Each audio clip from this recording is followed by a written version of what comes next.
السلام علیکم ورحمۃ اللہ وبرکاتہ۔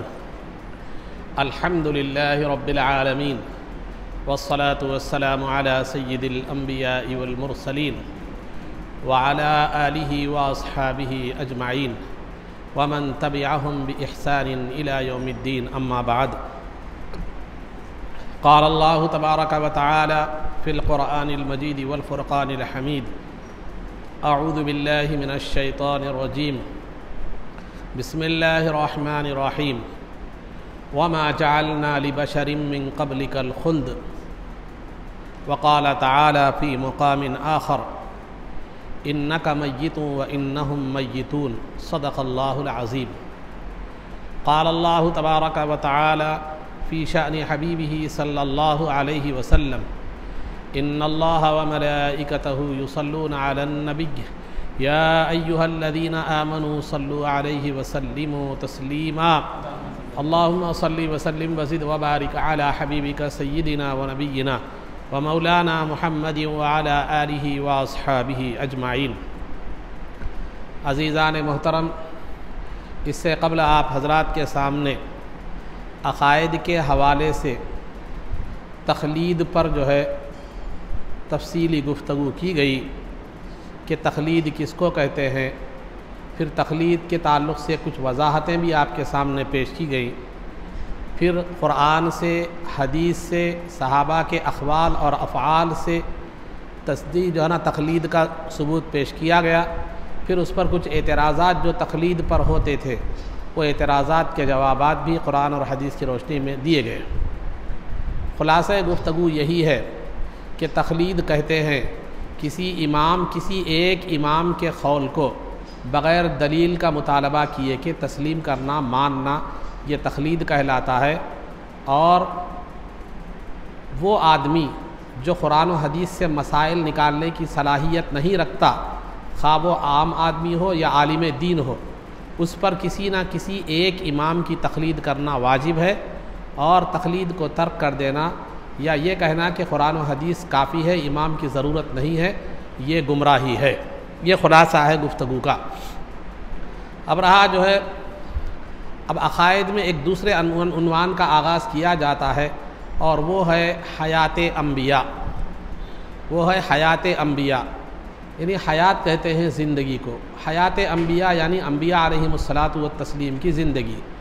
انبیاء علیہم الصلاۃ والتسلیم کی اس دنیا سے پردہ فرمانے کے بعد زندگی کے تعلق سے ہمیں کیسے عقیدہ رکھنا چاہیے اور کیسے ایمان رکھنا چاہیے، اس کے حوالے سے چند باتیں آپ حضرات کے سامنے بیان کی جائیں گی۔ عزیزان محترم، زندگی دو طرح کی ہوتی ہے، ایک دنیاوی زندگی اور ایک اخروی زندگی، یعنی مرنے کے بعد کی زندگی۔ دنیاوی زندگی میں ہر انسان روح اور جسم کے ساتھ زندہ رہتا ہے، اس کی جسم بھی ہوتا ہے، روح بھی ہوتی ہے۔ اب رہا اس دنیا سے چلے جانے کے بعد، موت کے بعد کی زندگی ہر ایک کی مختلف ہوتی ہے۔ قرآن کریم اور احادیث متواترہ سے، مضبوط ترین دلائل سے یہ بات ثابت ہے کہ انبیاء علیہم الصلاۃ والتسلیم اور شہداء کی زندگی جو اس دنیا سے پردہ فرمانے کے بعد بھی روح اور جسم کے ساتھ ہوتی ہے، اور اس دنیا میں جیسے وہ تھے اس دنیا میں بھی ویسے ہی ہوتے ہیں۔ یہ قرآن و حدیث سے، احادیث متواترہ سے یہ بات ثابت ہے۔ البتہ دیگر اولیاء اللہ جو اللہ کے نیک بندے ہوتے ہیں، وہ روح تو ہر ایک کی رہتی ہے۔ اس دنیا سے پردہ فرمانے کے بعد روح تو ہر ایک کی زندہ رہتی ہے، کافر کی ہو، مومن کی ہو، ولی کی ہو، شہید کی ہو، نبی کی ہو، ہر ایک کی روح تو ہوگی، زندہ رہے گی۔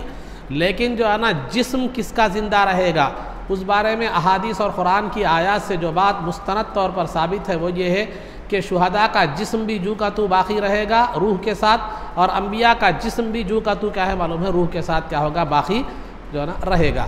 البتہ اولیاء اور اللہ کے نیک بندے جو ہیں، اگر ان کا اللہ اگر چاہے تو ان کا جسم بھی ہوگا، باقی رہے گا، جیسے کہ کئی واقعات سے مشاہدہ بھی ہمیں ہوتا ہے۔ اب کافر اور گناہگار مسلمانوں کا جسم باقی رہے یہ ضروری نہیں ہے، تو بہرحال مگر روح تو ہر ایک کی زندگی زندہ رہتی ہے۔ جیسے آپ بخاری شریف کی روایت ہے کہ جب جنگ بدر ہوئی اور بدر کی میں کفار کی لاشوں کو بدر کے کنویں میں ڈال دیا گیا تو سرکار نے فرمایا فہل وجدتم ما وعد ربکم حقا، کیا تم نے جو کچھ جو ہے نا تمہارے رب نے جو تم سے جو وعدہ کیا تھا کفر پر عذاب کا، کیا وہ تم نے اس وعدے کو پا لیا؟ تو صحابہ نے لاشوں سے خطاب کر کے سرکار فرمائے، کافروں کی لاشوں سے. تو جو ہے نا صحابہ نے کہا یا رسول اللہ یہ تو مر چکے ہیں، کیا یہ سنیں گے؟ تو سرکار نے فرمایا یہ تم سے زیادہ سنتے ہیں. تو لہذا بتانا یہ مقصود ہے کہ مرنے کے بعد کافروں کی روح کا باقی رہنا اور ان کا سننا، روح رہے گی تو سنے گا، نہیں رہے گی تو کہاں سنے گا. تو لہذا تو مرنے کے بعد روح کافروں کی بھی باقی رہے گی، مومنین کی بھی باقی رہے گی، انبیاء اور صالحین اور شہداء کی بھی باقی رہے گی. لیکن جسم کے حوالے سے جو ہے نا مستند دلائل سے جو بات ثابت ہے کہ وہ انبیاء اور شہداء کی روحیں باقی رہیں گی، ان کے جسم میں کسی قسم کی جو ہے نا کوئی تبدیلی جو ہے نا نہیں آئے گی، بلکہ شہداء کے تعلق سے یہ ہے کہ انہیں رزق بھی دیا جائے گا، اور انبیاء کے تعلق سے ہے کہ وہ اپنی قبروں میں نماز بھی پڑھ رہے ہوں گے وہ قبروں میں نماز بھی جو ہے نا پڑھ رہے ہوں گے. تو انبیاء کا جسم بھی باقی رہے گا اور جو ہے نا شہداء کا جسم بھی باقی رہے گا.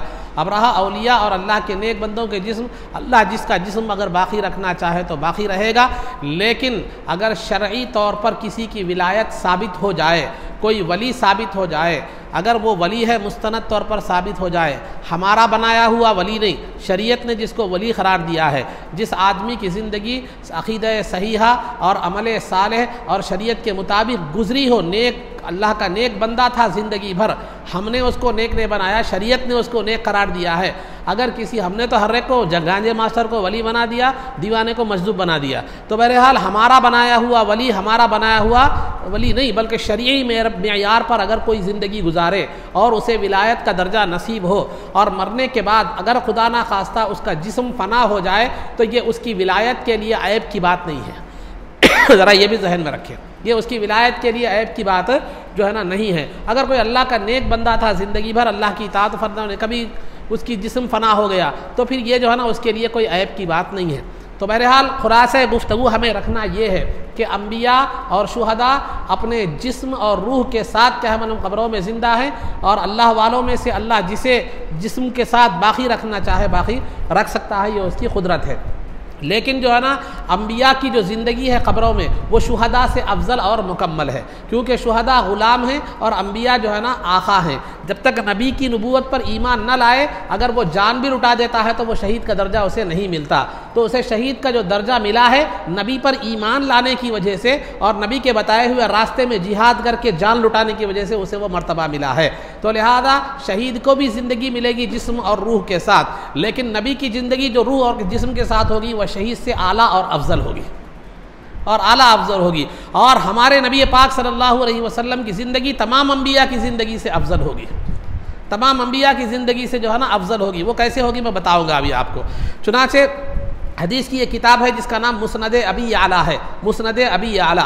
اس میں انس بن مالک رضی اللہ تعالی عنہ سے جو ہے نا روایت ہے کہ رسول پاک صلی اللہ علیہ وسلم نے فرمایا الانبیاء احیاء فی قبورہم یصلون، کہ انبیاء اپنی قبروں میں زندہ ہوتے ہیں اور نماز پڑھتے ہوئے ہوتے ہیں. انبیاء اپنی قبروں میں جو ہے نا زندہ ہوتے ہیں اور نماز پڑھتے ہیں. یہاں نماز کا ذکر جو ہے نا اس لیے کیا گیا کہ نماز افضل عبادت ہے، ورنہ مطلب یہ نہیں ہے کہ صرف نماز ہی پڑھتے ہیں، بلکہ اللہ اگر کسی کو قدرت دے تو وہ حج بھی ادا کرتے ہیں. اللہ اگر کسی کو قدرت دے تو کیا کرتے ہیں؟ وہ حج بھی. یہ میں اپنی بات نہیں بتا رہا ہوں، علماء اہل سنت، محدثین اہل سنت اور مفسرین اہل سنت، فقہائے امت کا جو ہے نا وہ عقیدہ میں آپ کو بتا رہا ہوں. تو عزیزان، یہ میں اپنی بات نہیں بتا رہا ہوں، پورا خلاصہ میں آپ کے سامنے رکھ رہا ہوں. کیوں علمی بحث میں آپ کے سامنے اس لیے نہیں کر رہا کہ یہ ایک عوامی جو ہے نا بات میں کر رہا ہوں، اس لیے، ورنہ علمی باتیں تو بہت زیادہ ہیں، دلائل، پھر عربی عبارات، پھر اس کی تحقیقات، وہ الگ چیز ہے. لیکن میں خلاصہ تمام محدثین، مفسرین، متکلمین کا میں یہ بتا رہا ہوں. علماء اہل سنت، ہمارے اسلاف اہل سنت کا عقیدہ جو ہے نا یہی ہے کہ انبیاء علیہ الصلوۃ والتسلیم کی زندگی جو ہے نا نماز جو پڑھتے ہیں، وہ نماز جو ہے نا صرف نماز ایک افضل عبادت ہے، اس لیے اس کا ذکر کیا گیا ہے. ورنہ اللہ رب العزت جو ہے نا چاہے تو وہ جو ہے نا حج کے لیے بھی وہ تشریف لے جا سکتے ہیں، کیونکہ علماء اکرام کا، ہمارے اسلاف کا، علماء اہل سنت تو آج کی بات نہیں بن رہا ہوں، بزرگوں کا، محدثین اور متکلمین کا جو ہے نا یہ عقیدہ رہا ہے کہ انبیاء کی جو ہے نا انبیاء کا قلب جو ہے نا عرشی ہے اور ان کا قالب جو ہے نا یہ فرشی ہے. یعنی مطلب یہ ہے کہ انبیاء کا قلب جو ہے نا، انبیاء کا قلب جو ہے وہ عرشی ہے، مطلب وہ عرش الہی تک اس کی رسائی ہے، ان کے دل کی، انبیاء کے دل کی الہی، انبیاء کے دل کا تعلق اللہ کے عالم علوی اوپر کے عالم سے ہے، اللہ تعالیٰ کے اوپری عالم سے ہے تعلق، اور جو ہے نا ان کے جسم کا تعلق جو ہے نا جس دنیا عرشی ہے، یعنی فرشی ہے، یعنی زمین سے ہے۔ اور اللہ رب العزت نے انبیاء کی روح کو ان کی زندگی کے بعد کسی اور مقام پر نہیں رکھا، ان کے ہی جسموں میں رکھا، انہی کے جسموں میں جو ہے نا رکھا۔ تو دیگر انبیاء علیہم الصلاۃ والتسلیم کے تعلق سے یہ عام بات ہے، جس میں سرکار بھی شامل ہے کہ انبیاء زندہ ہوتے ہیں اور وہ اپنی خبروں میں کیا کرتے ہیں؟ عبادت جو ہے نا کرتے ہیں، وہ اپنی خبروں میں عبادت کرتے ہیں۔ تو لہذا یہ دیگر عام انبیاء ہے، اس میں سرکار بھی کیا ہے معلوم ہے داخل ہے۔ سب کی خصوصیت یہ ہے کہ وہ عبادت بھی کرتے ہیں، نماز بھی پڑھتے ہیں، وہ اپنی خبروں میں کیا ہے جسم اور روح کے ساتھ اپنی مزارات میں کیا ہے زندہ ہیں۔ اب رہا نبی پاک صلی اللہ علیہ وسلم کی خصوصیت کیا ہے؟ نبی پاک صلی اللہ علیہ وسلم کی خصوصیت یہ ہے، وہ جو حدیث شریف میں آتی ہے کہ سرکار دو عالم، ابو داؤد کی حدیث ہے کہ سرکار دو عالم صلی اللہ علیہ وسلم نے فرمایا کہ تم جمعہ کے دن کثرت سے مجھ پر درود بھیجا کرو، مجھ پر درود بھیجا کرو، کیونکہ تمہارا درود میرے پاس پیش کیا جاتا ہے، تمہارا درود میرے پاس کیا کیا جاتا ہے؟ پیش کیا جاتا ہے۔ تو صحابہ نے عرض کیا کہ کیف تعرض صلاتنا علیک یا رسول اللہ وقد ارمت، کہ یا رسول اللہ صلی اللہ علیہ وسلم ہمارے درود و سلام آپ کے پاس کیسے پیش کیے جائیں گے جبکہ آپ کا جسم مبارک باقی نہیں رہے گا؟ صحابہ نے یہ خیال، عام خیال تھا، عام لوگوں کا جیسا خیال تھا اس خیال سے دریافت کیا عام لوگوں کے حساب سے۔ تو سرکار دو عالم صلی اللہ علیہ وسلم نے فرمایا ان اللہ حرم علی الارض ان تأکل اجساد الانبیاء انبیاء فنبی اللہ حی، کہ اللہ نے جو ہے نا حرام قرار دیا ہے زمین پر کہ وہ انبیاء کے جسموں کو کھائے، انبیاء کے جسموں کو کھانا یہ زمین پر حرام ہے، تو اللہ کے نبی جو ہیں وہ زندہ ہوتے ہیں۔ تو یہ ایک درود پیش کیا جانا، یہ بھی ایک بات ذہن میں رکھیے۔ پھر دوسری بات جو ہے نا ابن ماجہ کی جو ہے نا روایت یہ ہے کہ فنبی اللہ حی یرزق، سیاہ ستہ کی دو کتابیں ہیں، ابو داؤد بھی اور ابن ماجہ بھی، کہ جو ہے نا فنبی اللہ حی یرزق، اللہ کے نبی زندہ ہوتے ہیں اور انہیں رزق بھی کیا جاتا ہے، دیا جو ہے نا جاتا ہے، رزق بھی کیا جاتا ہے، دیا جاتا ہے۔ یہ ابن ماجہ کی بھی روایت ہے، علامہ ابن کثیر نے سیرت نبوی میں بھی کیا ہے اس کو روایت کیا ہے، اور بہت سی حدیثی کتابوں میں یہ روایت موجود ہے۔ تو بہرحال تو یہ کیا ہے معلوم ہے، یہاں تک جو باتیں آپ کو معلوم ہوئی۔ اور ایک روایت میں جو ہے نا سرکار دو عالم صلی اللہ علیہ وسلم نے فرمایا حیاتی خیر لکم و مماتی خیر لکم، میری زندگی بھی تمہارے لیے بہتر ہے، میرا اس دنیا سے چلا جانا بھی تمہارے لیے کیا ہے معلوم ہے بہتر ہے۔ کیوں؟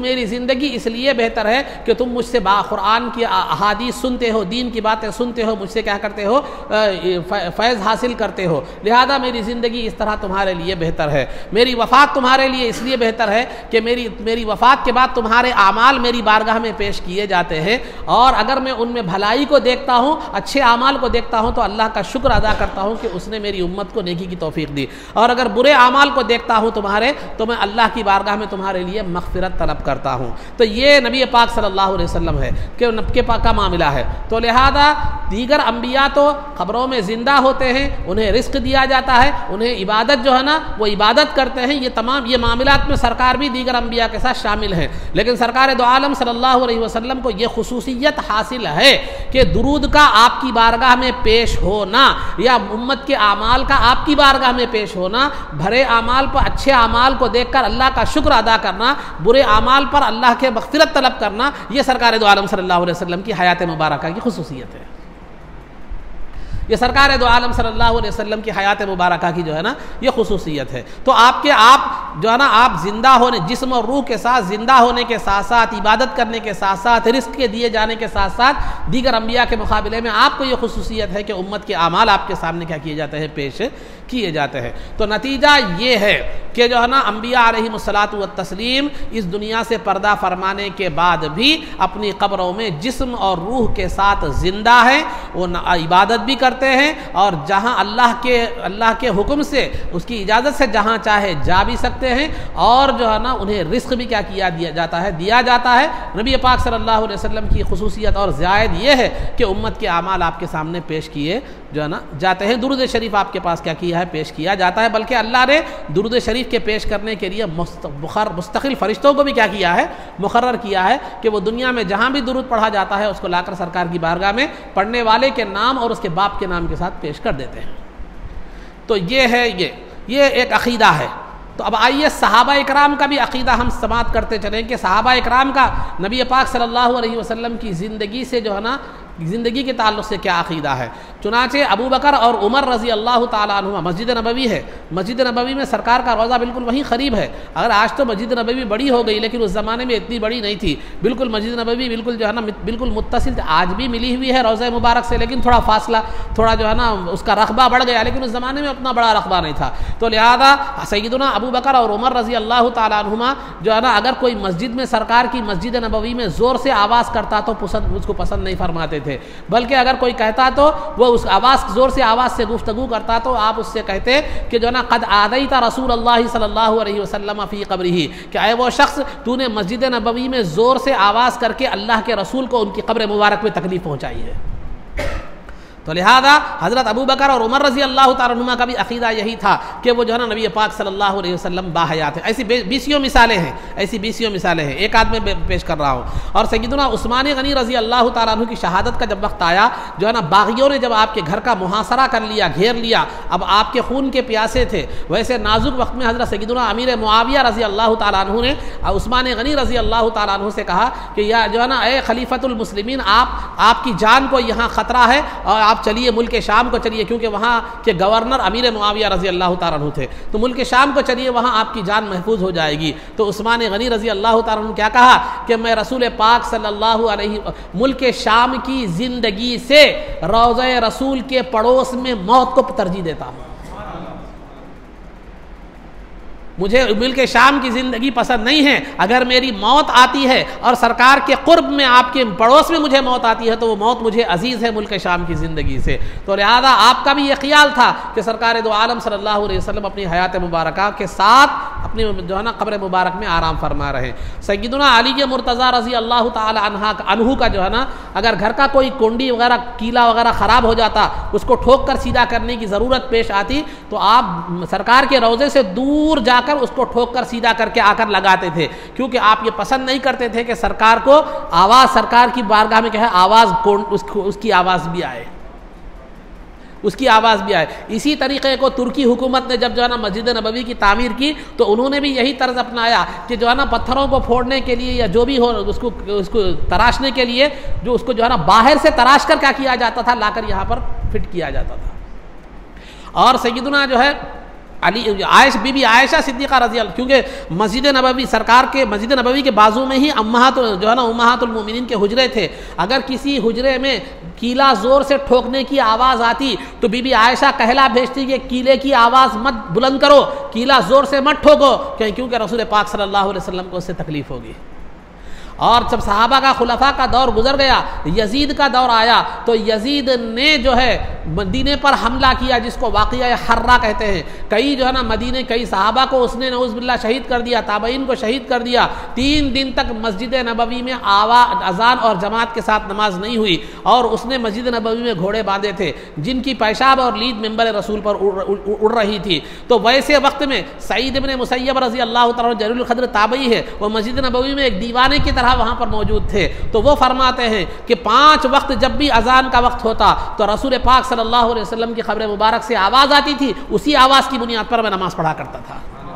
تو یہ تھی حیات مبارکہ کے کچھ دلائل، ایسے 20 جو ہے نا دلائل موجود ہیں۔ تو خلاصہ گفتگو یہ ہے کہ اہل سنت والجماعت کا عقیدہ یہ ہے کہ جو ہے نا انبیاء علیہم الصلاۃ والتسلیم اپنی قبروں میں زندہ ہیں، اسی زندگی کے ساتھ جیسے دنیا کی زندگی میں تھے، اور وہ انہیں رزق بھی دیا جاتا ہے، وہ عبادتیں بھی کرتے ہیں، اور جو ہے نا وہ عبادتیں بھی کرتے ہیں، اور جو ہے نا وہ نبی پاک صلی اللہ علیہ وسلم کی بارگاہ میں انبیاء کے جو ہے نا امت کے اعمال بھی کیا کیے جاتے ہیں، پیش کیے جاتے ہیں۔ یہ حیات انبیاء کے حوالے سے جو ہے نا اب رہا جہاں تک روح کا معاملہ ہے، وفات کے بعد روح تو سب کی زندہ رہے گی، لیکن جسم کے بارے میں جسم باقی رہے گا یا نہیں رہے گا، انبیاء اور شہداء کے تعلق سے تو مستند طور پر ثابت ہے، اولیاء کے تعلق سے اللہ جس ولی کی چاہے وہ جسم باقی رکھ سکتا ہے۔ اب رہا کفار و مشرکین اور گناہگار مسلمان، ان کے جسم باقی رہنا ضروری جو ہے نا نہیں ہے۔ تو یہ چند باتیں جو ہے آپ حضرات کے سامنے حیات کے تعلق سے، انبیاء کی حیات، شہداء کی حیات، کفار کی حیات، عام مومنین کی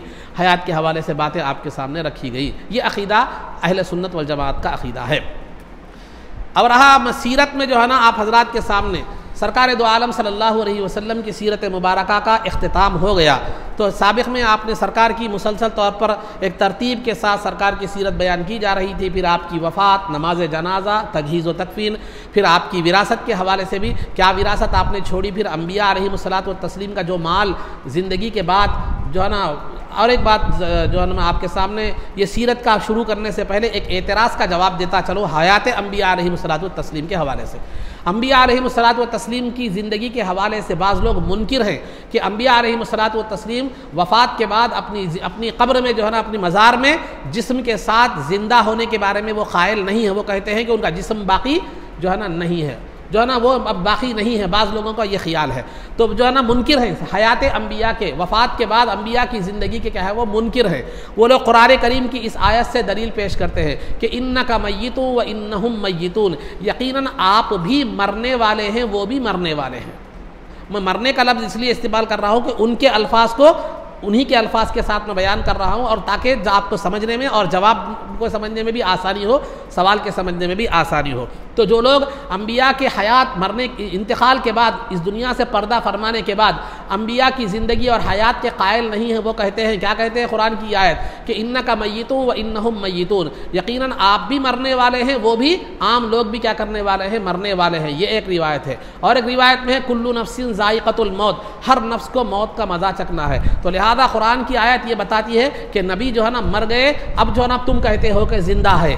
تو عزیزان محترم، اس کا جواب ایک آسان یہی ہے کہ یقیناً یہ قرآن کی آیتوں پر ہمارا بھی ایمان ہے۔ ہم بھی کہتے ہیں کہ میں مرنے کا لفظ اس لیے استعمال کر رہا ہوں، بات سمجھنے کے لیے ذہن میں رکھیے، ورنہ میری طبیعت اور میرا قلب گوارا نہیں کر رہا ہے اس الفاظ کو بیان کرو، تاکہ بات آپ لوگوں کے ذہن میں اچھی طرح بیٹھ جائے اس لیے، مگر آپ کے لیے یہ لفظ استعمال کرنے کی اجازت نہیں ہے۔ انبیاء کی وفات، پردہ فرمانا، وصال، اس طرح کے الفاظ ہمیں ادب کے ساتھ استعمال کرنے چاہیے۔ تو لہذا یہ دلائل دے کر، قرآن کی آیتوں کو دے کر کہتے ہیں کہ دیکھو قرآن کہتا ہے کہ آپ بھی مر گئے، آپ بھی مرنے والے ہیں، اور ہر نفس کو موت کا مزہ چکھنا ہے، تو پھر مرنے والے ہیں بلکہ قرآن کہہ رہا ہے، اور تم کہتے ہو کہ انبیاء کا معلوم ہے زندہ ہے۔ تو ہم کہتے ہیں اس کا جواب یہی ہے کہ یقیناً انبیاء علیہم الصلاۃ والتسلیم کو بھی اس آیت سے یہ معلوم ہو رہا ہے، ان آیتوں سے، کہ انبیاء کو بھی موت آئی اور سرکار کو بھی موت آئی اور ہر نفس کو کیا ہے معلوم موت آئی۔ لیکن اس آیت سے یہ کہاں ثابت ہو رہا ہے کہ انبیاء کا مرنا تو ثابت ہو رہا ہے، لیکن مر کر مردہ حالت میں رہنا یہ کہاں ثابت ہو رہا ہے؟ مرنا تو کیسے ثابت ہو رہا ہے؟ مرنا تو ثابت ہو رہا ہے، لیکن مر کر مردہ رہنا یہ کہاں ثابت ہو رہا ہے؟ ہم تو کہتے ہیں کہ آیت اپنی جگہ صحیح ہے کہ انبیاء علیہم الصلاۃ والتسلیم پر بھی موت آئی کچھ وقت کے لیے، کیونکہ دنیا کا اللہ کا قانون ہے کہ اس دنیا سے اس دنیا میں منتقل ہونا ہے تو ذریعہ موت ہے۔ تو انبیاء کو بھی موت آئی، لیکن جو ہے نا موت آنے کے بعد پھر اس کے بعد انہیں ہمیشہ کی زندگی کیا کر دی گئی؟ نصیب کر دی گئی، ہمیشہ کی زندگی دے دی گئی۔ تو قرآن میں جو موت کا ذکر ہے ہم اس کا انکار نہیں کرتے، یقیناً موت آئی انبیاء کو، سوائے عیسیٰ علیہ السلام کے ہر نبی کو کیا ہے موت آئی، لیکن موت آنے کے بعد پھر وہ جو ہے نا ہمیشہ کی زندگی انہیں کیا کر دی گئی؟ عطا جو ہے نا کر دی گئی۔ کسی شاعر نے اس عقیدے کو بڑی بہترین انداز میں بیان کیا ہے کہ ایک لمحے کے لیے آئی تھی انہیں بھی موت، ایک لمحے کے لیے آئی تھی انہیں بھی موت، پھر ہمیشہ کے لیے ان کی موت مر گئی، پھر ہمیشہ کے لیے ان کی موت مر گئی۔ یہ شعر یاد رکھیے، بس کافی ہے جواب کے طور پر۔ تو بہرحال عزیزان محترم، یہ ایک اعتراض تھا، یہ جواب اس کا میں نے کیا کر دیا ہے؟ دے دیا ہے، اور کیسا عقیدہ رکھنا چاہیے میں نے وہ بھی بتلا دیا ہے۔ اب رہا سیرت کے حوالے سے، گزشتہ جمعہ میں آپ حضرات کے سامنے بات بتلائی گئی تھی کہ انبیاء علیہم الصلاۃ والتسلیم جو اس دنیا سے جب پردہ فرماتے ہیں، اس دنیا سے جب تشریف لے جاتے ہیں، تو ان کا جو مال دولت جو بھی بچتا ہے، وہ جائیداد جو بھی ہے، وہ وراثت جس کو کہتے ہیں، وہ تقسیم نہیں ہوتی، بلکہ وہ مسلمانوں کے لیے کیا ہوتی ہے؟ وقف ہوتی ہے۔ پھر سرکار نے کیا ترکہ وراثت چھوڑی تھی، پھر اس کا استعمال کیسا ہوا، وہ بھی میں نے کیا کر دیا آپ کو جو ہے نا بتلا دیا، وہ تفصیلات آپ کے سامنے آ گئی۔ لہذا مختصر طور پر یہ کوشش کی گئی کہ اللہ رب العزت نبی پاک صلی اللہ علیہ وسلم کی سیرت مبارکہ کو بیان کیا جائے، تو تسلسل کے ساتھ کیا جا رہا تھا۔ اب نبی پاک صلی اللہ علیہ وسلم کی سیرت کا یہاں پر مختصر طور پر اختتام ہوتا ہے، اور اس کو سننا اور اس کو عمل کرنا یہ ہمارے لیے باعث سعادت ہے۔ اب یہاں سے نبی پاک صلی اللہ علیہ وسلم کی ازواج مطہرات کا جو ہے نا کا ذکر کا تذکرہ اور ان کی مختصر سیرت کیا کی جائے گی، بیان جو ہے نا کی جائے گی، تاکہ جو ہے نا ہماری ماؤں اور بہنوں کے لیے ان کی زندگیاں نمونہ ہو، کیونکہ آج ہم نے ہیروئنوں کو اور ماڈلوں کو اور بے حیا عورتوں کو اپنا نمونہ بنا لیا ہے، اور ان کی زندگی کو ہم نمونہ بنا کر ہم جو ہے نا جہنم کی طرف جا رہے ہیں، گمراہی کی طرف اور بے حیائی کی طرف جا رہے ہیں۔ تو ہمارے نزدیک صحابیات، صحابہ اور امہات المومنین کی جو ہے نا زندگیاں پیش نظر رکھنے کی ضرورت ہے، کیونکہ ہم مسلمان ہیں، تو مسلمان جو ہے تو ہمیں مسلمان شخصیتوں کو آئیڈیل بنانا ہے، ان کو نمونہ بنانا ہے، نہ کہ دشمنان خدا کو اور خدا کے نافرمانوں کو۔ تو بہرحال امہات المومنین کا جو ہے نا کی سیرت کے حوالے سے یہاں سے تسلسل کے ساتھ کچھ باتیں مختصر طور پر، ورنہ بہت سی تفصیلات ہیں، لیکن مختصر طور پر ان کی زندگیاں کیسی تھی، ان کی تقوی کیسا تھا، طہارت کیسا تھا، ان کا جو ہے نا معاملہ کیسا تھا، وہ بیان کیا جائے گا۔ قرآن کریم میں اللہ رب العزت نے امہات المومنین کا ذکر کرتے ہوئے سب سے پہلے فرمایا یا نساء النبی لستن کاحد من النساء، کہ جو ہے نا اے نبی پاک صلی اللہ علیہ وسلم کی عورتوں، تمہارا مرتبہ، تم عام دنیا کی عورتوں کی طرح نہیں ہو، تمہارا مرتبہ الگ ہے، تمہارا معاملہ الگ ہے، تمہارے اعمال کا مقام الگ ہے، تمہارے اعمال کا وزن الگ ہے، تمہارے اعمال کا اجر و ثواب الگ ہے، کیونکہ تم عام عورتیں نہیں ہو بلکہ نساء نبی ہو، نبی پاک صلی اللہ علیہ وسلم کی ازواج ہو، نبی پاک صلی اللہ علیہ وسلم کی ازواج ہو۔ تو لہذا یہ امہات النبی پاک صلی اللہ علیہ وسلم کی جو ازواج یعنی بیویاں ہیں، ان کو جو ہے نا مطہرات کہا جاتا ہے، پاکیزہ خواتین کہا جاتا ہے۔ پھر دوسرا یہ ہے کہ وہ تمام مومنین کی مائیں ہیں، وہ تمام مومنین کی مائیں ہیں۔ یہ تمام مومنین کی ماں ہونے کا شرف اور بزرگی صرف اس خاتون کو حاصل ہے جس کو نبی پاک صلی اللہ علیہ وسلم سے رشتہ زوجیت نصیب ہو گیا ہو، رشتہ زوجیت نصیب ہو گیا ہو۔ ان کے علاوہ دنیا کی کسی عورت کو جو ہے نا مومنین کی ماں کہنے کا حق حاصل نہیں ہے۔ اور دوسری بات میں یہاں آپ کے سامنے ایک عرض کرتا چلو کہ اگر آپ جو ہے نا کسی عورت کو، کسی غیر عورت کو جس نے آپ کو نہ پیدا کیا نہ دودھ پلایا، ایک غیر عورت کو اگر آپ احترام کے طور پر ماں کہتے ہیں تو اس سے ماں کا رشتہ آپ سے وابستہ نہیں ہوتا۔ شریعت کہتی ہے ٹھیک ہے تم نے احتراماً ماں کہہ دیا، اچھی بات ہے، ٹھیک ہے، لیکن اگر اس سے نکاح کی ضرورت پیش آئے تو آپ اس سے نکاح بھی کر سکتے ہیں۔ کسی کو اگر آپ منہ بولی ماں کہتے ہیں، نہ اس نے آپ کو جنم دیا نہ اس نے آپ کو دودھ پلایا، جنم دے دودھ پلایا تو وہ آپ کی ماں ہے، لیکن کسی عورت نے نہ آپ کو جنم دیا نہ دودھ پلایا، بلکہ کسی عورت کو آپ نے احتراماً کسی وجہ سے ماں کہہ دیا تو ماں کا حرمت والا رشتہ قائم نہیں ہوتا آپ کے کہنے سے۔ لیکن مومنین، قرآن نے جب ہم جو ہے نا نبی پاک صلی اللہ علیہ وسلم کی ازواج مطہرات کو جو ہے مومنین کی مائیں کہہ دیا تو یہ ماں کہنا یہ منہ بولا رشتہ نہیں ہے، بلکہ وہ مومنین کی حقیقی ماؤں کی طرح ہو گئی، اور جو رشتہ جو مسائل جو ہے نا جو تعلق ماں کی حقیقی ماں کی طرح ہوتا ہے، وہی تعلق امہات المومنین کے ساتھ ایک مومن کا ہوگا۔ اسی وجہ سے اس تعلق کے طور پر ایک مثال کے طور پر اللہ نے فرمایا کہ لا تنکحوا ازواجہ من بعدہ ابدا، کہ جو ہے نا تم نبی پاک صلی اللہ علیہ وسلم کی ازواج مطہرات کو سرکار کے بعد تم نکاح نہیں کر سکتے۔ کیوں نہیں کر سکتے؟ کہ وہ تمہاری ماں ہے اور ماں سے کوئی نکاح نہیں کر سکتا، ماں سے کوئی نکاح نہیں کر سکتا۔ تو یہ عام منہ بولی ماں کی طرح نہیں ہے، بلکہ ان کا درجہ حقیقی ماں کی طرح ہے۔ وہی تعلق، وہی مسائل، وہی احکام جو ایک ماں کے ساتھ ہوتے ہیں، وہی ان کے ساتھ بھی وہی مسائل مومنین کے ساتھ ہیں۔ اور قرآن کریم کی تیسری آیت میں جو ہے نا نبی اللہ رب العزت نے فرمایا النبی اولا بالمؤمنین من انفسہم وازواجہ امہاتہم، کہ نبی پاک صلی اللہ علیہ وسلم مومنین کی جانوں کے ان کی جانوں سے زیادہ حقدار ہیں، ان کی جانوں سے زیادہ قریب ہیں۔ دو معنی بھی ہے اس کے آیت کے، یعنی سرکار مومنین کی جانوں سے زیادہ قریب بھی ہیں، اور ان کی جان پر جو حق ہے اس سے زیادہ نبی پاک صلی اللہ علیہ وسلم کا حق ہے۔ وَأَزْوَاجُهُ أُمَّهَاتُهُمْ، اور نبی پاک صلی اللہ علیہ وسلم کی جو بیویاں ہیں وہ جو ہے نا مومنین کی مائیں ہیں۔ اور ایک قرات میں، قرآن کریم کی مختلف قراتیں ہیں، ایک قرات میں یہ بھی الفاظ ہیں کہ وَهُوَ أَبُوهُمْ، کہ سرکار ان کے والد ہیں، مومنین کے والد ہیں۔ سرکار کی بیویاں مومنین کی مائیں ہیں اور سرکار ان کے والد ہیں۔ والد کا مطلب روحانی والد ہیں۔ تو لہذا نبی پاک صلی اللہ علیہ وسلم جو ہے نا امت کے روحانی والد ہیں، اور ہم ان کی روحانی اولاد ہیں، تو امتی نبی کی روحانی اولاد ہوتے ہیں۔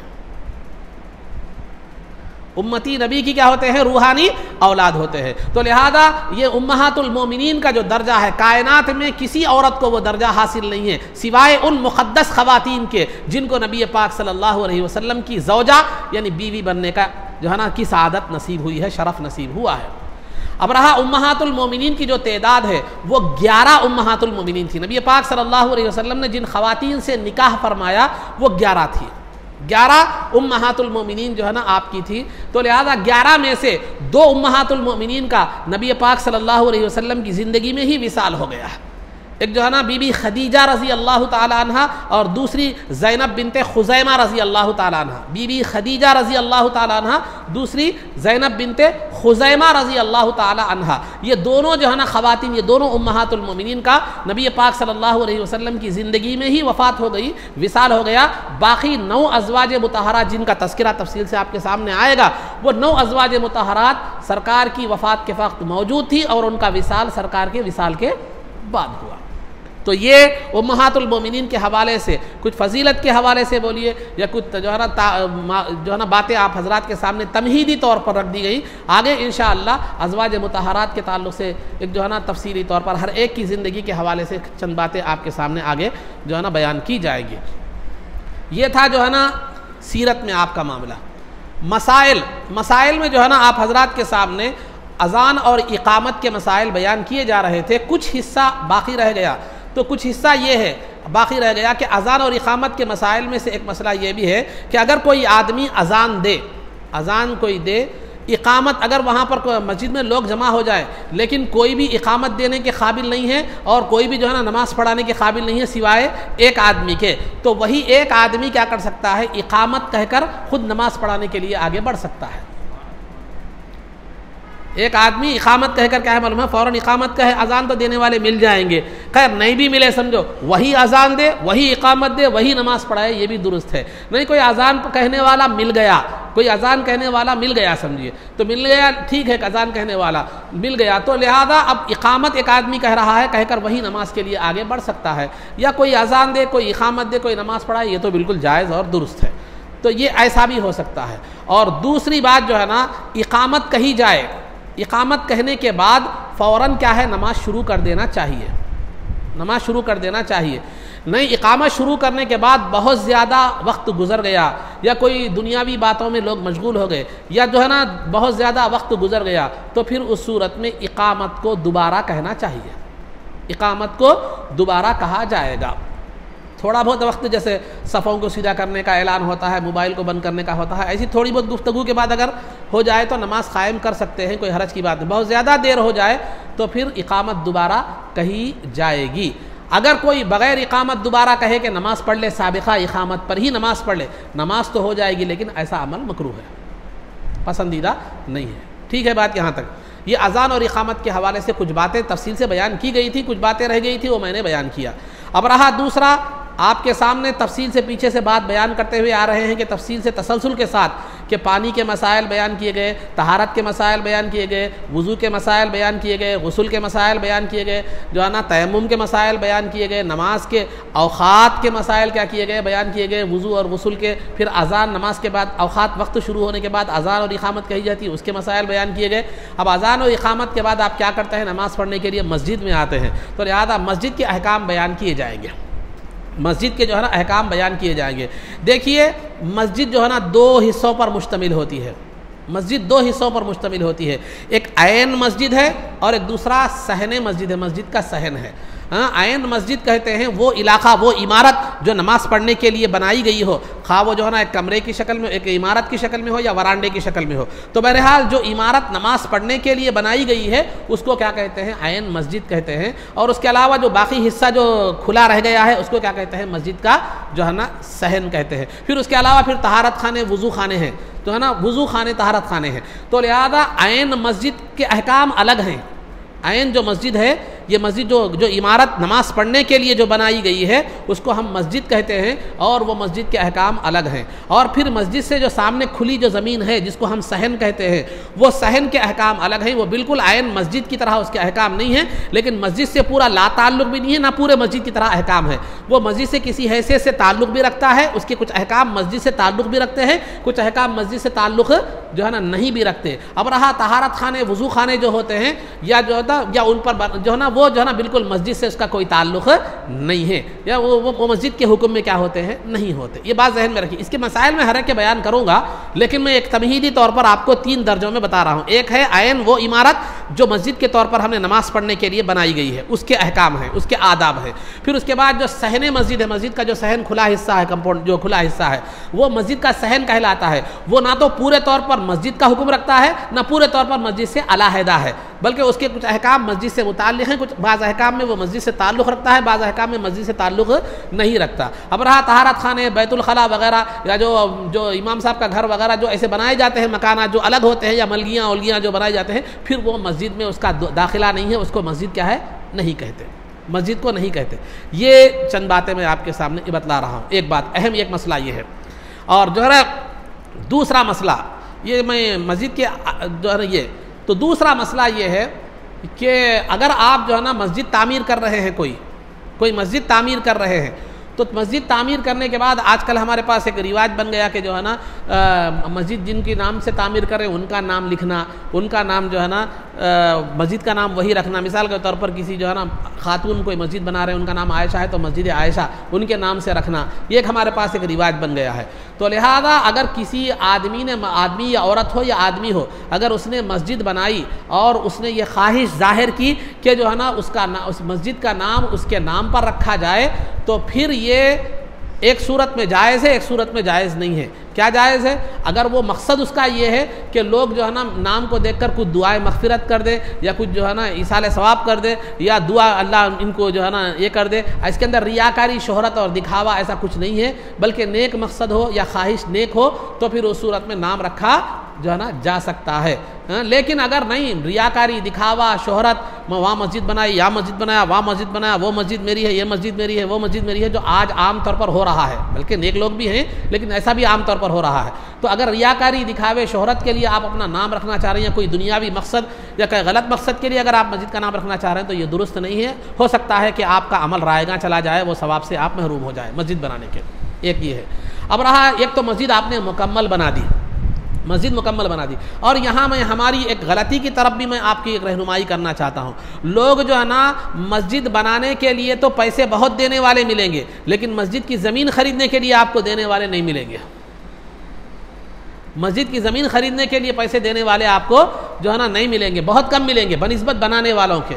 بنانے والوں کی تعداد آپ کو بہت مل جائے گی. بنانے والوں میں بھی 2 طرح کے لوگ ہیں. بعض تو کہے تھوڑا بنانے والے ہیں، تھوڑا مدد کرنے والے، پورا نہیں، تھوڑا تعاون کرنے والے. بات پوری مسجد بنانے والے، پوری مسجد بنانے والے آپ کو آسانی سے جو ہے نا مل جائے گے. تھوڑے رقم تعاون کے طور پر دینے والے پھر بھی آپ کو کیا کریں گے، کم ملیں گے. ایک بات یہ ہو گئی. پھر دوسرا، مسجد تو بنانے والے ہیں، مسجد بنانے والے تو جو ہے نا مسجد بنانے والے، تو مسجد بنانے کا جہاں تک تعلق ہے، بنانے کے لیے آپ کو رقم مل جائے گی پھر بھی سہولت سے. ویسے وہ بھی مشکل ہے آج، لیکن پھر بھی نسبتاً بتا رہا ہوں، کمپیریزن کے طور پر. لیکن زمین اگر خریدنی ہے مسجد کی، تو آپ کو اتنے لوگ نہیں ملیں گے جتنا پوری مسجد بنانے والے کیا کریں گے، ملیں گے.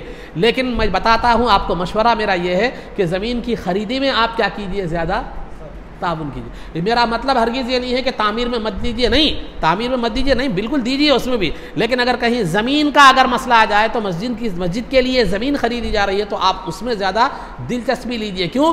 عمارت 50 60 70 سال کے بعد ختم ہو سکتی ہے، لیکن زمین قیامت تک زمین رہے گی مسجد کے لیے. کیونکہ شریعت کا مسئلہ یہ ہے کہ جو ہے نا جس جگہ کو مسجد کے لیے خریدا جائے، وہ 7 زمین نیچے تک، 7 آسمان اوپر تک وہ مسجد ہی رہے گی.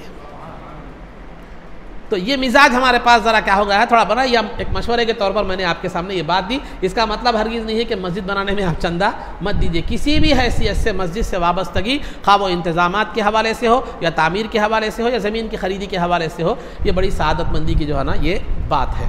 تو لہذا یہ. اور دوسرا جو تیسری چیز جو ہے نا آپ کے سامنے جو ضروری بتانا چاہ رہا ہوں کہ جو ہے نا مسجد میں بسا اوقات کیا ہوتا ہے، چیزیں پرانی ہو جاتی ہیں.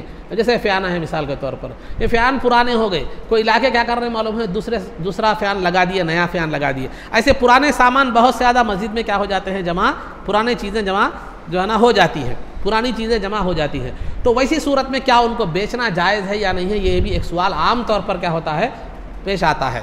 تو لہذا تو یہ اس کا مسئلہ یہ ہے کہ دیکھیے، جو پرانی چیزیں جو مسجد کی نکل گئی ہیں، جو ہیں، اگر وہ آگے یوز ہو سکتی ہیں، مسجد میں آگے استعمال ہو سکتی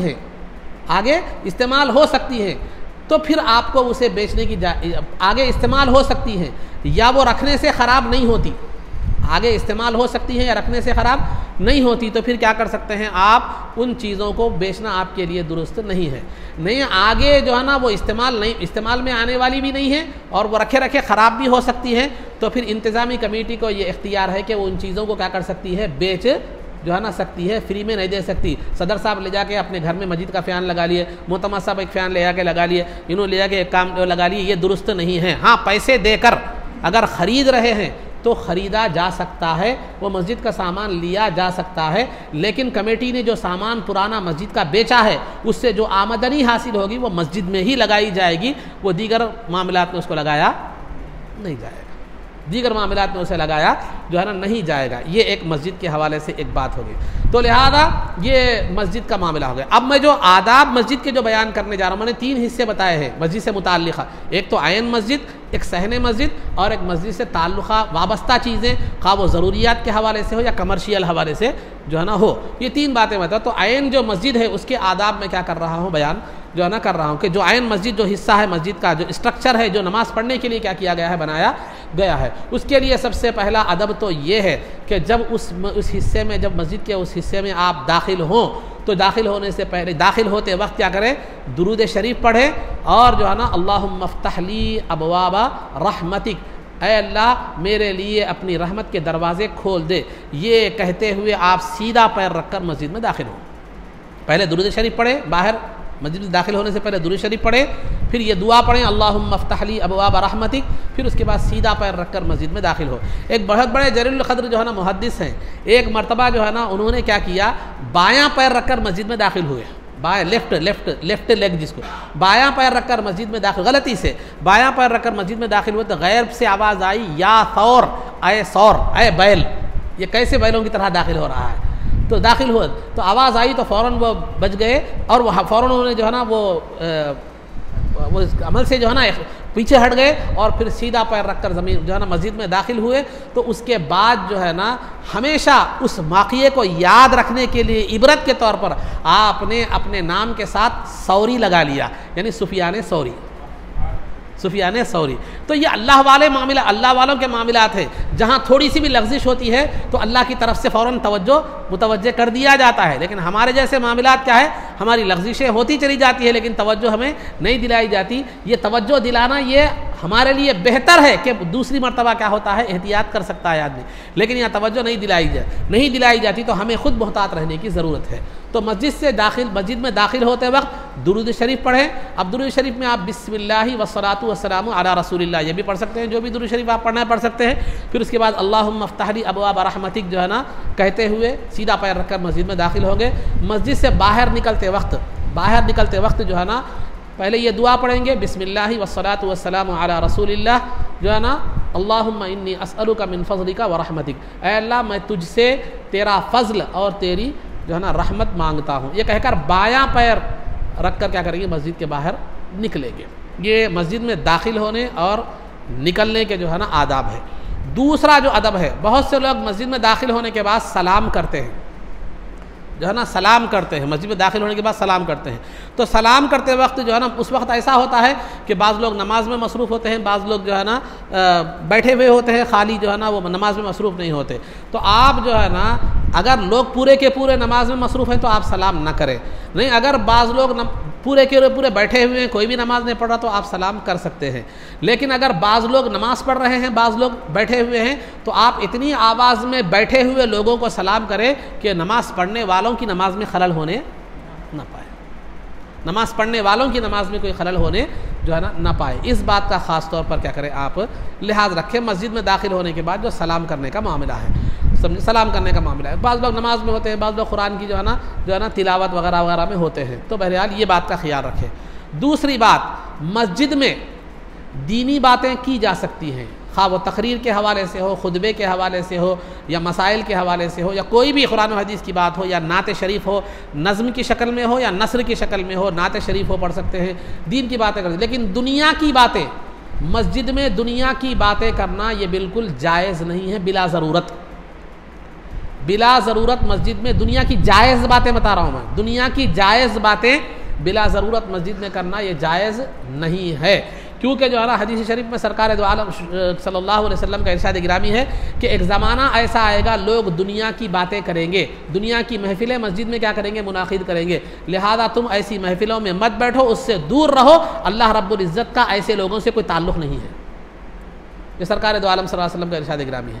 دوسری حدیث میں یہاں تک بھی بتلایا گیا کہ مسجد میں دنیا کی باتیں کرنا اگرچہ کہ جائز باتیں ہوں، دنیا کی باتیں کرنا جو ہے نا نیکیوں کو ایسے ختم کر دیتا ہے جیسے کیا ہے معلوم، جانور گھاس کھا کر گھاس کو ختم کر دیتا ہے، گھاس کو ختم کر دیتا ہے، ویسے نیکیاں کیا ہو جاتی ہے؟ ختم ہو جاتی ہے۔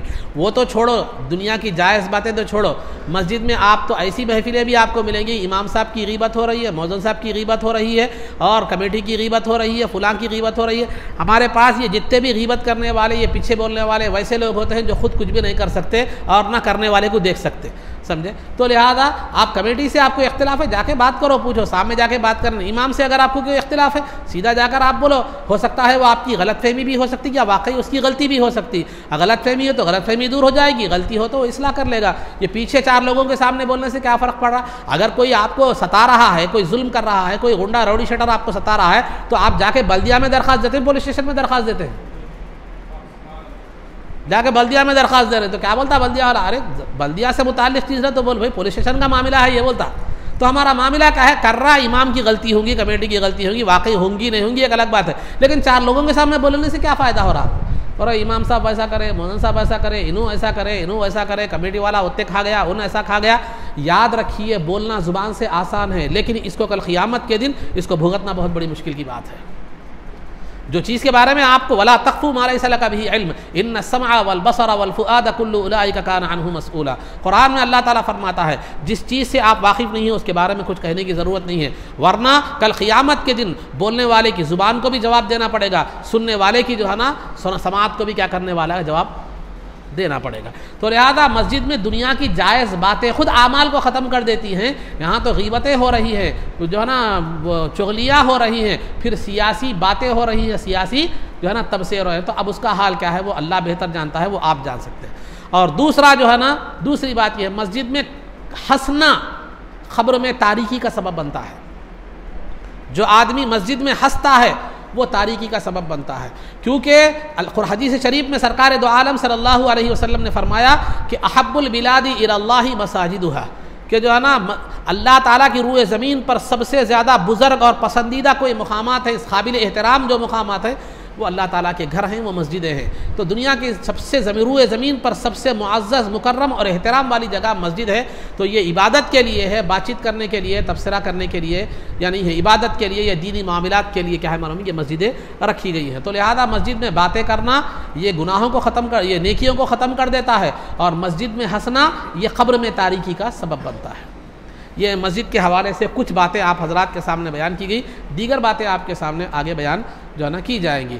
آداب میں نے آپ کے سامنے راستہ چلنے کے آداب جو ہے نا بیان کیے جا رہے تھے، تسلسل کے ساتھ راستہ چلنے کے کیا آداب ہیں، کیا طریقہ ہیں، راستے میں بیٹھے ہیں تو کیا چیزوں کو اپنانا ہے، کن چیزوں کا راستے میں بیٹھے ہوئے ہیں آپ کٹوں پر، نکڑوں پر، تو کیا ان باتوں کا آپ کو لحاظ رکھنا چاہیے۔ پہلے بیٹھنا صحیح ہے یا نہیں ہے وہ بھی بتلا دیا گیا، بیٹھے ہیں تو پھر کیا کرنا ہے وہ بھی بتلا دیا، کیا طریقہ ہونا چاہیے۔ اب آخری اس سلسلے کی آخری کڑی یہ بتلائی جاتی ہے کہ جب آپ راستہ چل رہے ہوں تو برے لوگوں سے دور رہیے، راستے میں برے لوگوں کے ساتھ کیا کیجئے، جو ہے نا مت چلیے، برے لوگوں سے مت چلیے۔ نقصان کیا ہوتا ہے، مثال کے طور پر چند غنڈوں کی جماعت چل رہی ہے، آپ غنڈوں کی جماعت کے ساتھ چل رہے ہیں، وہ کچھ بھی کر دیا، گڑبڑ کر دیا، کچھ بھی کر دیا، تو پولیس آپ کو بھی کیا کرتی، لے کے چلے جاتی۔ تو راستہ چلتے وقت اس بات کا خیال رکھیں کہ جو ہے نا برے لوگوں کے ساتھ آپ راستے میں نہ چلیں، برے لوگوں کے ساتھ کیا ہے راستے میں نہ، صاحب ہمارا معلوم رہتا کیا بول کے پوچھیے آپ، نہیں معلوم نہیں رہا تو ٹھیک ہے کوئی بات نہیں، معلوم رکھے تو بھی کم از کم جو ہے نا مت چلیے۔ تو راستہ چلتے وقت جو ہے نا برے لوگوں کے ساتھ کیا کیجئے، راستے میں مت چلیے، برے لوگوں کے ساتھ راستے میں مت چلیے۔ اگر برے لوگ راستے میں جا رہے ہیں تو آپ ان سے کنارہ کش اور دور رہ کر کیا کیجئے، راستہ چلیے، تاکہ ان کی غلطی میں کیا ہے آپ بھی رفس میں کیا ہے نہ آ جائے، ایک بات۔ دوسری بات، خواتین کے لیے خاص طور پر یہ حکم ہے کہ جب گھر سے باہر نکلے تو بلا ضرورت گھر سے باہر نہ نکلے، پہلی بات، کیونکہ جب عورت بلا ضرورت جو ہے نا گھر سے باہر نکلتی ہے تو فرشتوں کی ایک جماعت اس پر لعنت کرتی ہے۔ آج کل تو ہمارا معاملہ ایسا ہو گیا، شوہر تو ڈمی ہو گیا پورا، پورا لا کے تنخواہ دے دے رہا، بیویوں کو اسکوٹی دلا دیا.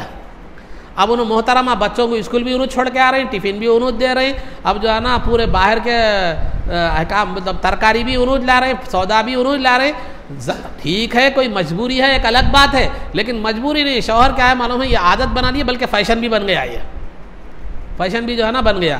یہ طریقہ کار بلا ضرورت ہے تو یہ ٹھیک نہیں ہے. ہم خود اپنی عورتوں کو آزادی دیتے ہیں، پھر بعد میں کچھ ہو گیا تو روا روٹ کرتے ہیں. عورت ایک گہنا ہے اور گہنے کا مقام بازار نہیں ہے. وہ کیا ہے معلوم گھر میں اچھی امور خانہ داری اس کا مقام. مجبوری ہے، کسی کا شوہر نہیں ہے، بیٹے نہیں ہے، عورت اکیلی ہے، ایک مجبوری ہے، ایک الگ بات ہے. لیکن جو ہے نا پورا اختیار عورت کے ہاتھ میں دے دینا، اس کو ہوم منسٹری دے دینا، پھر یہ آپ کے لیے بھی جو ہے نا مصلحت کے خلاف میں بولتا ہوں. اب زیادہ نہیں بولا کیونکہ خواتین میرے خلاف ہو جائیں گے. تو بہرحال عزیزان محترم، تو خلاصہ گفتگو یہ ہے، بتانا یہ مقصود ہے کہ جس حد تک اعتدال ہر چیز میں ضروری ہے، ہر چیز میں ایک اعتدال، ایک جو ہے نا میانہ روی ضروری ہے. تو عورتیں بلا ضرورت جو ہے نا بازار کو نہ جائیں، بلکہ بازار کو اگر جانے کی ضرورت بھی پیش آئے تو وہ مردوں سے ٹکراتے ہوئے میل ملاپ کرتے ہوئے نہ کریں. مردوں سے ٹکراتے ہوئے میل ملاپ. آپ دیکھیے کبھی بازار میں رمضان کے موقع پر گہما گہمی ہوتی ہے، خاص طور پر حیدرآباد میں وغیرہ، دیکھو آپ مردوں اور عورتوں کی تمیز ہی ختم ہو جاتی ہے. نہ دکانوں میں رہتی نہ راستوں میں رہتی. میں نے دیکھا نہیں بلکہ میں نے سنا، اور وہ ویڈیوز جو فیس بک وغیرہ پر آتے ہیں اس کو دیکھنے میں آیا، ورنہ ایسے مقامات پر جانے سے عام طور پر احتیاط کی جاتی ہے. تو بہرحال عزیزان محترم، تو بازار میں جب عورت جائے تو بلا ضرورت گھر سے باہر نہ نکلے. پھر دوسرا، جب راستے میں چلے تو مردوں سے میل جول کرتے ہوئے، ٹکراتے ہوئے، رگڑ کھاتے ہوئے نہ چلے، بلکہ راستے میں کنارے سے کیا کرے وہ چلے، بلکہ عورتیں جس راستے اس طرف سے چل رہی ہیں وہ عورتوں کے ساتھ کیا کرے راستے میں چلے. اور تیسری چیز کیا کرے معلوم ہے، برقع اوڑھ کر جائے، اور برقع بھی ایسا ہو جو مردوں سے اسے مردوں کی نظر سے اسے بچانے کا کام کرے، نہ کہ مردوں کی نظر اس کی طرف متوجہ کرنے کا کام کرے. اب برقعے کا مقصد کیا ہے کہ برقع اس لیے رکھا گیا ہے کہ وہ عورت کو چھپائے، اس کے جسم کو چھپائے، اور مردوں کی نظر اس کی طرف نہ پڑے. لیکن ہماری خواتین برقعے اس قدر فیشن کے، یا اس قدر ٹائٹ، یا اس قدر فیشنیبل، یا اس قدر چمک دھمک والے پہنتی ہیں کہ نہیں دیکھنے والا بھی کیا کرتا ہے، دیکھ لیتا ہے. مثال کے طور پر میں سمجھانے کے لیے ایک بات بتا ہوں، اگر کوئی بدصورت عورت ہے، اتنی خوبصورت نہیں ہے اور صورت شکل کی اتنی اچھی نہیں ہے، وہ میں مثال کے طور پر بتا رہا ہوں، اگر وہ بغیر برقعے کے نکلتی تو اس کو کوئی نہیں دیکھ سکتا تھا. لیکن وہ اس انداز کا برقع پہن کر نکلتی ہے کہ نہیں دیکھنے والا بھی کیا کرتا ہے، اس کو دیکھتا ہے. میرے بولنے کا مقصد یہ نہیں کہ آپ بغیر خوبصورت نہیں ہے تو بغیر برقعے کے نکلو، یہ بولنا مقصد نہیں ہے، بلکہ ہم نے جس چیز کو پردہ بنانا تھا اس کو اس قدر فیشنیبل بنا دیا کہ وہ پردے کا مفہوم ہی ہم نے کیا کر دیا، اس کو ختم کر دیا. تو لہذا برقعے پردے کا لوگوں کی نظروں سے بچانے کے بجائے لوگوں کی نظروں کو راغب کرنے کا ہمارے برقعے کیا کر رہے ہیں، ذریعہ جو ہے نا بن رہے. اس بات سے خواتین کو احتیاط کرنے کی جو ہے نا ضرورت ہے. اور دوسری بات، عورت جب باہر نکلے تو وہ جو ہے نا ایسے زیور نہ پہنے جس سے آواز آتی ہو، چین وغیرہ جو جھنکار جس میں آتی ہے، تو جھنکار والے زیور پہن کر بھی کیا کرے، وہ باہر نہ نکلے، کیونکہ اس سے جو ہے نا اس کی جھنکار سے لوگوں کی توجہ کیا ہوتی ہے، اس کی طرف ہوتی ہے. تو جھنکار والے زیور کی طرف پہن کر نہ نکلے. اور دوسری، عورت جو ہے نا ایسی خوشبو لگا کر باہر نہ نکلے جو مہکنے والی ہو، جو پھیلنے والی ہو، جس سے لوگوں کی نظریں کیا ہوتی ہے، توجہ اس کی طرف ہوتی ہے. بلکہ حدیث میں سرکار کا ارشاد ہے، مرد کی خوشبو مہکنے والی ہوگی، عورت کی خوشبو مہکنے والی نہیں ہوگی. ہاں اگر وہ مہکنے والی خوشبو لگانا چاہتی ہے تو شوہر کے پاس اپنے گھر میں، اپنے کمرے میں اور اپنے جو ہے نا اس میں لگائے، لیکن باہر نکلتے وقت مہکنے والی خوشبو لگا کر نہ نکلے، جس سے کیا ہو، لوگ کیا ہے، لوگوں کی توجہ اس کی طرف ہو. اور ایک اہم بات میں آپ کے سامنے مختصر سے انداز میں زیادہ نیکیاں کمانے کا ایک طریقہ بتلا رہا ہوں میں آپ کو. بازار میں نکلے ہیں خریداری کے لیے، ترکاری کے لیے جاؤ، گوشت کے لیے جاؤ، سودے کے لیے جاؤ. بازار میں ترمذی کی روایت ہے، جب بازار میں بندہ نکلتا ہے، جب بازار میں داخل ہوتا ہے، داخل ہوتے وقت اگر وہ چوتھا کلمہ پڑھ لے، لا الہ الا اللہ وحدہ لا شریک لہ لہ الملک ولہ الحمد یحیی ویمیت وہو حی لا یموت بیدہ الخیر وہو علی کل شیء قدیر، چوتھا کلمہ اگر پڑھ لیتا ہے تو جب یہ پڑھ کر بازار میں داخل ہوتے وقت جب یہ کلمہ پڑھتا ہے تو 10 لاکھ نیکیاں لکھی جاتی ہیں اس کے نامہ اعمال میں، 10 لاکھ گناہ مٹا دیے جاتے ہیں، اور 10 لاکھ درجے اس کے بلند کیے جاتے ہیں. یہ ترمذی کی روایت ہے. معاملہ تو آسان ہے. مصعب بولیں گے، مصعب چوتھا کلمہ کس کو یاد ہے؟ بولیں گے آپ یاد نہیں ہے تو یاد کر لیجئے، سمجھے. 5 کلمے تو کم از کم ایک مسلمان کو کیا کرنا، یاد رہنا، اور اس کو پڑھتے رہنا، اس سے ایمان میں جیلا پیدا ہوتی ہے. تو بہرحال عزیزان محترم، یہ چند آداب میں سے، راستہ چلنے کے آداب میں سے یہ بات بتلائی گئی. تو یہ چند مسائل اور آداب تھے جو آپ کے سامنے ذکر کیے گئے. انشاءاللہ دیگر باتیں آگے بیان کی جائیں گی. اللہ رب العزت سے دعا ہے کہ جو کچھ بھی کہا ہے اس پر عمل کی توفیق رفیق عطا فرما, عزت و عافیت کی زندگی دے اور ایمان پر ہمارا خاتمہ فرما. نبی پاک صلی اللہ علیہ وسلم کا قبر میں دیدار نصیب فرما. آپ صلی اللہ علیہ وسلم کے قدموں میں ہمارا حشر فرما. آپ کی شفاعت عظمیٰ سے ہم کو بہرور فرما. آپ کے دست مبارک سے جو آپ کے دست مبارک سے جامع کوثر پینا نصیب فرما. جنت میں آپ کی غلامی معیت اور رفاقت نصیب فرما. صلی اللہ تعالی وسلم علی خیر خلقہ سیدنا محمد و آلہ و صحبہ اجمعین برحمتک یا ارحم الراحمین والحمد للہ رب العالمین.